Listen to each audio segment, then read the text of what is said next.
Should the Detroit Pistons trade for Kemba Walker? You'd be crazy not to. This is Detroit Sports World. My name is Maurice Lewis. Listen, guys, the Detroit Pistons need to do something now. Literally do something now, or the season is down the drain. You might as well plan for a lottery pick, literally. But the Detroit Pistons already missed out on a trade where they could have had Eric Bledsoe probably for cheap, but didn't do anything at all. And they let Milwaukee get Eric Bledsoe for a first-round pick and Moose. That's it. The Detroit Pistons need to do something now. Now, the situation is complicated with the Charlotte Hornets, with Kemba Walker. Literally, they have a salary cap issue. It's huge, and they're not winning games at all. They're almost at the bottom of the East. The Pistons are almost damn near at the bottom of the East, too, if they don't do something right away. But the Pistons also have a salary cap issue as well. It's not as bad as Charlotte, but, I mean, you have Nicholas Batum, 4 years, $99 million guaranteed. Zeller, 4 years, $56 million guaranteed. Dwight Howard, he's got 2 years, $47 million guaranteed. Marvin Williams, 3 years, $42 million guaranteed. And Michael Kidd-Gilchrist, 3 years, $37 million guaranteed. And they're not winning ball games over there. That's a huge problem. Huge problem. But the Pistons aren't too far away from that either. Andre Drummond, his contract he signed was for $130 million.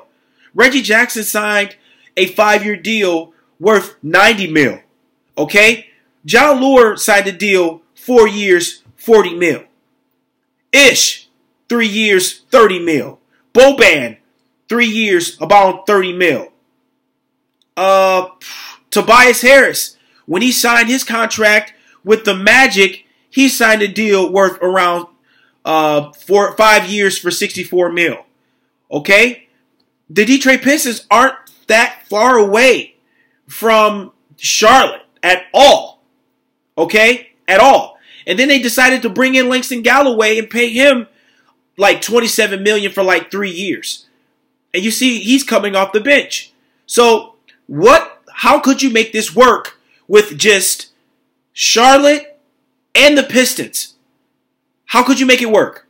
Well, you might even have to bring in a third team to make this trade, but if the Detroit Pistons make this trade by themselves, I mean, Charlotte's looking to get rid of some of their salary cap, and Kemba Walker, who is obviously their best asset, they're trying to off Kemba Walker's salary on top of a huge salary another salary with Kemba Walker.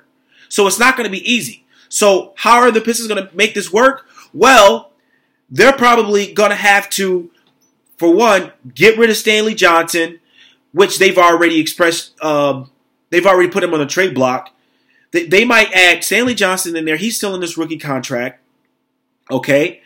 They might have to add maybe Kennard, but also they may have to look into getting rid of maybe 2 years to close to expiring contract, such as Reggie Jackson. Maybe throw in Avery Bradley.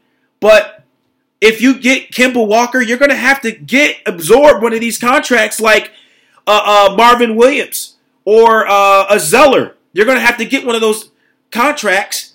And so it's going to make the situation worse, possibly worse, for the Detroit Pistons. So somehow they would have to make this work. It's complicated, but if it's me and I'm making the decisions for the Detroit Pistons, I'm going to try to make this trade and pull it off anyway, just for the future. Kemba Walker is averaging like 21 points right now. We know what he can do. Okay, he's an all-star point guard. We need a point guard, big time, and we need a star. He's an all-star. So whatever the Pistons can do, and I know that the Pistons' name has come up as interest in Kemba Walker, hey, try to get it done. So you heard it from me. My name is Maurice Lewis. You can follow me on all social medias, Facebook, Twitter, Instagram, you name it. Let me know what you think about this video. I'm out. Peace.